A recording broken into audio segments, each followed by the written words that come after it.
Today's lecture is on neurohumoral transmission in autonomic nervous system. So in this figure, you can see there are two presynaptic neuron and one postsynaptic neuron. So what is presynaptic neuron means? That is the first motor neuron in autonomic nervous system. And postsynaptic neuron is the second motor neuron in autonomic nervous system. So in today's lecture, we are going to learn how the presynaptic neuron is going to communicate with postsynaptic neuron. Learning objective. By the end of this lecture, you will be able to explain the various steps involved in neurohumoral transmission in autonomic nervous system, define neurotransmitter, list out the primary neurotransmitter in autonomic nervous system, and explain the concept of co-transmission. Neurohumoral transmission in autonomic nervous system. The process of transfer of messages from one nerve cell to another nerve cell across the synapses and neuroeffector junction by the release of neurotransmitter is known as neurohumoral transmission. So, in simple words, in neurohumoral transmission, the messages from one nerve cell to another nerve cell is traveled by means of neurotransmitter or by the release of neurotransmitter, and this transmitter is going to get released across the synapses and neuroeffector junction. And this process is known as neurohumoral transmission. Steps involved in neurohumoral transmission. There are basically 5 steps involved in neurohumoral transmission. The first one is impulse conduction. Second is transmitter release. Third one is transmitter action on postjunctional membrane. Fourth one is postjunctional activity. And fifth one is termination of transmitter action. So the first step is impulse conduction. So in this step, we are going to learn how the impulse is going to travel along the nerve fiber. So as you know, this is your presynaptic neuron. And as we all know that the resting membrane potential of a neuron is minus 70 millivolts. And this is established by a high potassium ion concentration inside the cell and low sodium ion concentration outside the cell. So when an impulse is generated or when a neuron is stimulated, so this impulse will causes the opening of sodium channel located on the presynaptic membrane. So this sodium channel is going to get open that will cause this inflow of sodium ion inside the cell, due to which the negative charge inside the cell will become less negative. That is from minus 70 millivolt, it will reaches minus 55 millivolts, and finally it is going to reaches plus 30 millivolts. So as soon as it reaches plus 30 millivolts, the sodium channel is going to get closed. So this step is known as depolarization. So in depolarization, there will be an influx of sodium ion. That is inflow of sodium ion inside the cell. So after this step, repolarization happens. So in repolarization, the potassium channel is going to get open that will causes outflow of potassium ion. So remember, in depolarization, inflow of sodium ion, and in repolarization, outflow of potassium ion. Next is that the ionic distribution is normalized during the refractive period, that is resting period, by the activation of sodium potassium pump. Okay, and next the action potential is self-propagating and it's conducted along an axon. So it is self-propagating and thus it is going to get conducted along the axon. There are two toxins, namely teratotoxin commonly called as pufferfish and saxitoxin commonly called as shellfish. So these two toxins will selectively block impulse conduction. So they are going to block impulse conduction. So when these toxins are present, then there will be no impulse conduction. Second step is transmitter release. So in this step, we are going to study the transmitter, either excitatory or inhibitory, which is stored in the synaptic vesicle, how it is going to reaches the presynaptic nerve ending and how it is going to get released. So as you know, this is your presynaptic neuron and this is the postsynaptic neuron and this is the synaptic cleft. So there are basically 6 steps involved in the transmitter release. First one is that upon the arrival of an action potential, the calcium channels which are located on the presynaptic neuron will get open, and that is going to cause inflow of calcium ion. So these calcium ions will bring about the synaptic vesicle containing the neurotransmitter to get fused with the neuronal membrane. So once the synaptic vesicle is going to fuse with the neuronal membrane, it will causes the release of neurotransmitter into the synaptic cliff by means of exocytosis. So the released neurotransmitter, it is going to bind to the receptors which are located on the postsynaptic neuron, and thus it is going to generate a biological response. So this is regarding the transmitter release. Next step is transmitter action on post-junctional membrane. So just now we have seen that the transmitter, how the transmitter got released. So after the transmitter got released, it is going to bind to the specific receptors which is located on this post-junctional membrane, and depending on its nature, either it is going to causes EPSP or IPSP. So what is EPSP is that is excitatory postsynaptic potential.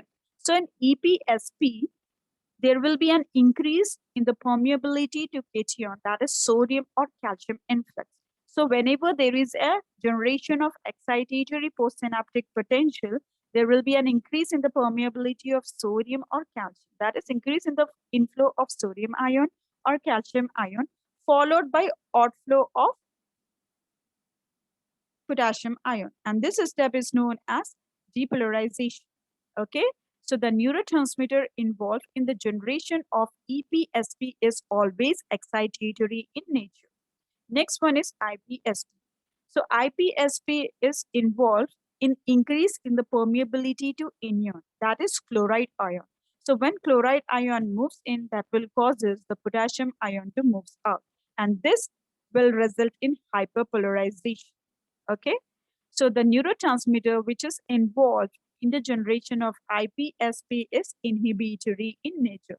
So remember, EPSP will result in excitation, whereas IPSP will result in inhibition. Next, post-junctional activity. So just now we have seen how the EPSP and IPSP generated.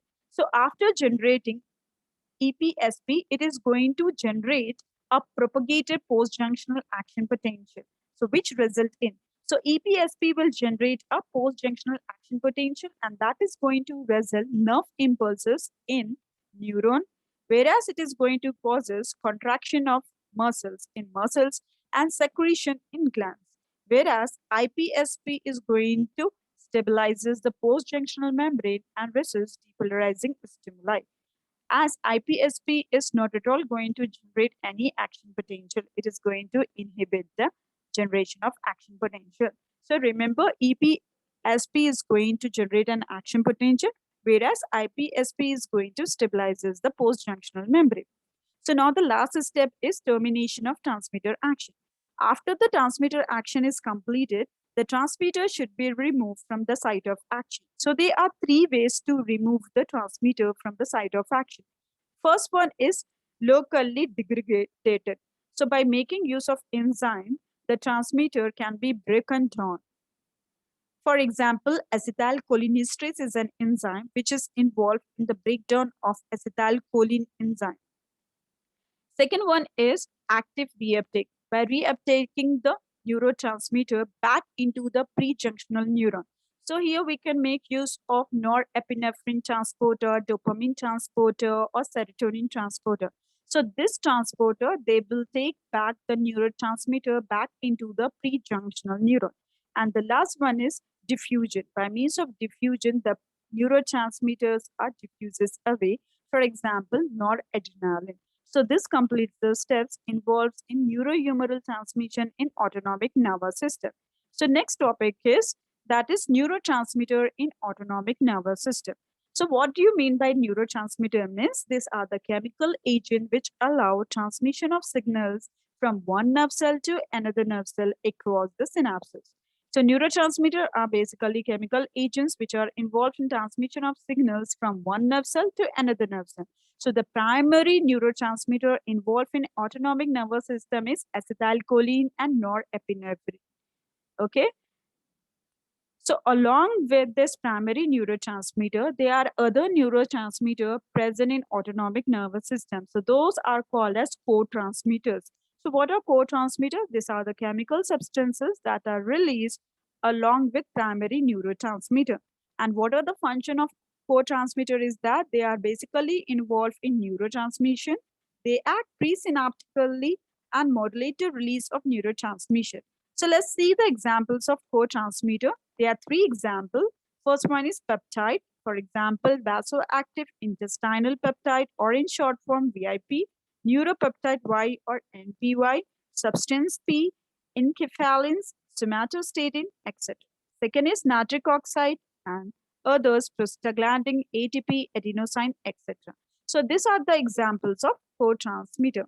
So next we will see the co-transmission. So what is co-transmission is? That is the release of several types of neurotransmitter from a single nerve terminal.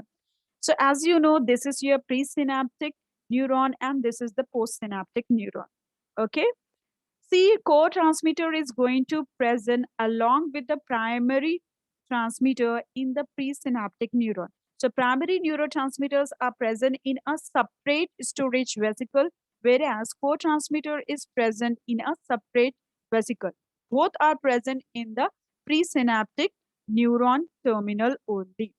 Okay, so when an impulse generated, so this impulse will causes the release of both the neurons simultaneously, both the neurotransmitters simultaneously. So this neurotransmitter is going to act on the receptors located on the postsynaptic membrane and they are going to generate the responses. So what co-transmitter is going to do means it is going to perform two functions. First is that it is going to act on the receptors and it is going to modify the response of the effector to the primary transmitter. And secondly is that this co-transmitter is going to act on the pre-junctional receptors and they are going to modulate the release of transmitter. Okay, so they are going to causes the increase in the release of primary transmitter. So these are the two functions of co-transmitter. First is that they are going to act on the receptors, okay, and they are going to modify the response of the effector to the primary transmitter or substitute for it. And second is that it is going to act on the pre-junctional receptors and it is going to modulate the release of the primary transmitter. Thank you.